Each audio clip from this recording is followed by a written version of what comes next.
ज्ञान एक ऐसा भंडार है जो बांटने से और ग्रहण करने से दोनों से बढ़ता है, किंतु ज्ञान को यदि अपने पास सीमित रखा जाए तो सदैव घटता है। दोस्तों, अपने ज्ञान को हमेशा बांटिए, बढ़ाइए और एक पीढ़ी को नई दिशा प्रदान करिए। नमस्कार दोस्तों, मैं जयशंकर पांडे एक बार फिर से अपने मास्टर हिंदी मीडियम क्लासेस में आपका स्वागत करता हूं और अभिनंदन करता हूं। अपने ज्ञान ग्रंथ को खोलने से पहले हमेशा की तरह फिर से रिक्वेस्ट करूंगा कि प्लीज हमारे वीडियो को अंत तक देखें, सब्सक्राइब करें, शेयर करें और साथ ही साथ दूसरों को भी हमारे वीडियो के बारे में बताएं। और एक बड़ी महत्वपूर्ण बात है मित्रों, मैं आपसे ये कहना चाहता हूं कि सारे के सारे जो श्रोतागण हैं जो हमारे वीडियो के साथ लगातार बने हैं, उनको हृदय से धन्यवाद देना चाहता हूं कि वो अपना कीमती वक्त निकाल करके हमारे इस वीडियो को देखते हैं, शेयर करते हैं। उनका बहुत ही धन्यवाद दोस्तों। और साथ ही मैं ये कहना चाहता हूं कि जिन लोगों ने हमें कमेंट करके अपने टॉपिक हमें बताए हैं, उनके टॉपिक जल्द से जल्द उनके पास मिलेंगे, उनको बताए जाएंगे। इसीलिए प्लीज नाराज ना हो और बिल्कुल आप हमारे साथ बने रहें। आपके मांगे हुए टॉपिक और आपके विषय को जल्द ही हम लोग प्रसारण में लाएंगे। आज का टॉपिक अब देखते हैं मित्रों।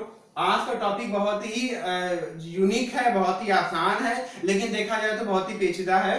भारतीय कृषि के महत्व और भारतीय कृषि। सबसे पहले बात करते हैं भारतीय कृषि की कि भारतीय कृषि क्या है। हमारा भारत आज से कई साल पहले भी और आज भी एक ऐसा देश है जिसे कृषि प्रधान देश कहा जाता है।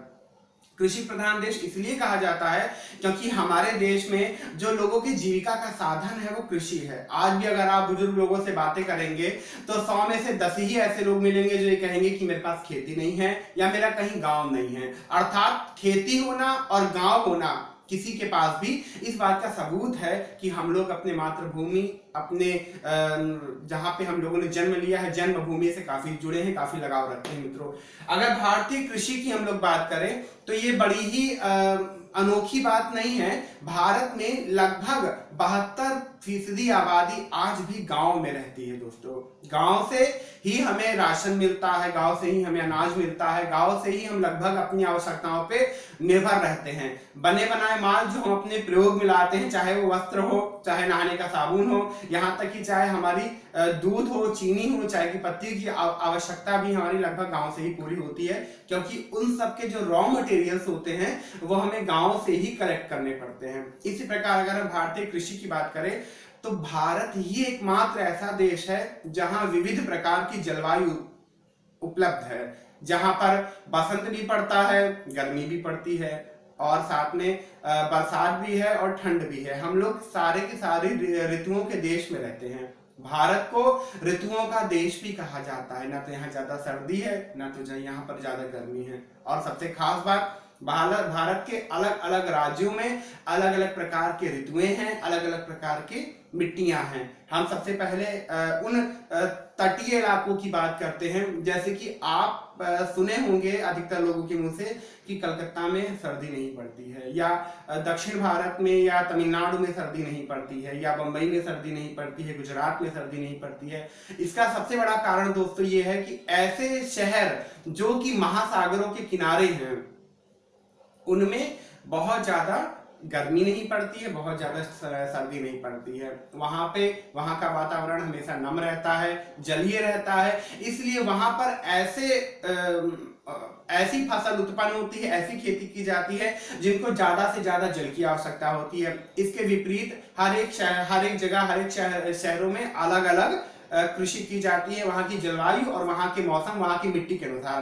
पंजाब की बात लीजिए, पंजाब में साल में 3 फसल लगभग गेहूं की काटी जाती है। सामान्यतया हमारे अगर उत्तर प्रदेश की बात करें तो उत्तर प्रदेश में मात्र एक ही फसल गेहूं की काटी जाती है, लेकिन हमारे उत्तर प्रदेश में सबसे ज्यादा गन्ना और सबसे ज्यादा चावल होता है। अगर हम लोग दक्षिण भारत की बात करें, साउथ की बात करें मित्रों, तो वहां पर आपको जानकारी जानकारी मैं देना चाहता हूं कि जितने भी साउथ के शहर हैं वहां पर गरम मसाले की खेती होती है, गरम मसाला उगाया जाता है, क्योंकि गरम मसाले के लिए वातावरण गर्म चाहिए और वहां पे एक ऐसा जलवायु उत्पन्न है जो कि वहां पे मौसम हमेशा गर्म रहता है। इसका एक उदाहरण और भी हम देंगे, आप साउथ के लोगों का रंग थोड़ा सा अलग पाएंगे, सांवला पाएंगे, ये भी एक वहां के जलवायु को प्रदर्शित करने की निशानी है। नासिक का अगर अंगूर फेमस है तो यानी कि वहां पर अंगूर की खेती होती है। औरंगाबाद के संतरे फेमस हैं। इसी प्रकार भारत के अलग अलग जगहों पे अलग अलग प्रकार की खेती की जाती है। उन खेतियों में अलग अलग जलवायु, अलग अलग मिट्टियों का समावेश रहता है। इसीलिए हमारे भारत को अखंड भारत और कृषि प्रधान भारत कहा जाता है। अब अगर हम उस कृषि के महत्व की बात करें कि भारतीय कृषि का क्या महत्व है हमारे जीवन में, हमारे देश में, हमारे कारोबार में, हमारी वृद्धि में, तो आज उसका एक छोटा सा चित्रण आपके सामने प्रस्तुत है। सबसे पहला टॉपिक हम लेते हैं जीविका का साधन। जैसा कि अभी हम कुछ देर पहले आपको बताए थे कि भारत जो है तो कृषि प्रधान देश है और भारत की लगभग 70 से 72% जनता आज भी गांव में ही निवास करती है। अगर 70 से 72% जनता आज भी गांव में निवास करती है तो बेशक जो गांव के लोग हैं वो कहीं ना कहीं अपनी जीविका के लिए उस कृषि पे निर्भर करते हैं, जिस कृषि को वो अपनी भूमि समझते हैं, जिस कृषि पे वो लगातार निरंतर वर्ष भर मेहनत करते हैं, उस पे संघर्ष करते हैं और फसल उगाते हैं। उन फसलों को बेच करके वो अपने घर की जरूरतों को पूरा करते हैं। तो इसको कहा जा सकता है कि भारत के बहुत सारे घर आज भी ऐसे हैं जो अपनी जीविका के लिए पूरी तरीके से भारतीय कृषि पर निर्भर है। दूसरा है राजस्व में योगदान। राजस्व में योगदान किस प्रकार का है? भारत सरकार भी कृषि को लेकर के बहुत ही जागरूक है, राज्य सरकार भी कृषि को लेकर के बहुत जागरूक है। इस कारण से अलग अलग योजनाएं चलाई जाती हैं केंद्र के माध्यम से और राज्य सरकार के माध्यम से। अलग अलग नियम दिए जाते हैं, अलग अलग सुधार किए जाते हैं। कभी कभी किसानों की कर्ज माफी का ऐलान होता है तो कभी कभी उनको क्रेडिट कार्ड दिए जाते हैं, किसान क्रेडिट कार्ड। इस प्रकार से जो राजस्व में भी कृषि का योगदान वो लोग करते हैं, क्योंकि जो कृषि होती है, कृषि कहीं हद तक हमारे भारत को या किसी भी देश का जो व्यापार होता है वो देश की विकास को समृद्ध करता है, मजबूत करता है। उसी प्रकार कृषि भी हमारे राजस्व में योगदान देती है। व्यापार में वृद्धि, आपको हम बता दें भारत में सबसे ज्यादा अलग अलग चीजों को निर्यात किया जाता है। जैसे कि भारत से कपास निर्यात होता है, कपास से सूती वस्त्र बनते हैं और भी कई प्रकार से कपास को प्रयोग में लिया जाता है मित्रों। साथ ही भारत से गन्ना सप्लाई होता है, गन्ना यानी कि गन्ने से गुड़ और चीनी बनता है हमारे लिए। इसके अलावा भारत से चाय की पत्ती भी बहुत बड़ी मात्रा में दूसरे देशों को भेजी जाती है। यहाँ के सेब भेजे जाते हैं, यहाँ के संतरे भेजे जाते हैं, साथ ही साथ गेहूं और चावल, और यहाँ पे कुछ एक ऐसी चुनिंदा खेतियां होती हैं गरम मसाले और बादाम जैसी कि वो भारत से भी बाहर भेजी जाती है। इस प्रकार अगर इतनी सारी चीजें भारत से बाहर विदेशों में सप्लाई की जा रही हैं तो निश्चित तौर पर वो भारत के व्यापार को समृद्ध कर रही है, भारत के व्यापार को, भारत के कोष को मजबूत कर रही है, भारत को भी मजबूत कर रही है, भारत की आर्थिकी को भी प्रदर्शित कर रही है और साथ ही साथ ये उन परिवारों का भी पूर्णतया भरण पोषण कर रही है जो पूरी तरह कृषि पर आज भी निर्भर है।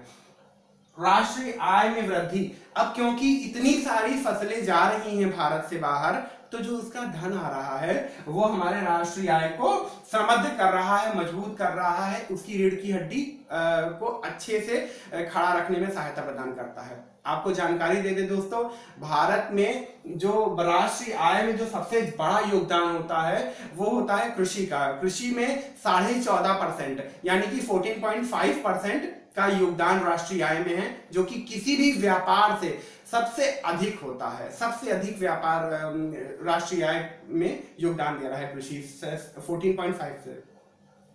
इसी प्रकार हम कह सकते हैं कि जो भारत की कृषि है वो हमारे भारत को एक नई दिशा दे रही है, एक नई सोच दे रही है, एक नई पहचान और राष्ट्रों के में दे रही है। और साथ ही साथ भारत में बहुत सारे ऐसे देश हैं, बहुत सारे ऐसे राज्य हैं, बहुत सारे ऐसे लोग हैं जो आज भी अपने कृषि के कारण जाने जाते हैं। दोस्तों हमारे साथ यूं ही बने रहिएगा, अपनी पसंदीदा टॉपिक हमें लिख करके भेजिएगा, आपके पसंदीदा टॉपिक को जल्दी ही प्रसारण किया जाएगा। आज का वीडियो कैसा लगा हमें कमेंट करके बताइएगा। ज्यादा से ज्यादा शेयर करें, हमारे चैनल को सब्सक्राइब करें और बेल आइकन को पुश करें और हमारे नए वीडियो का आनंद लें। नमस्कार।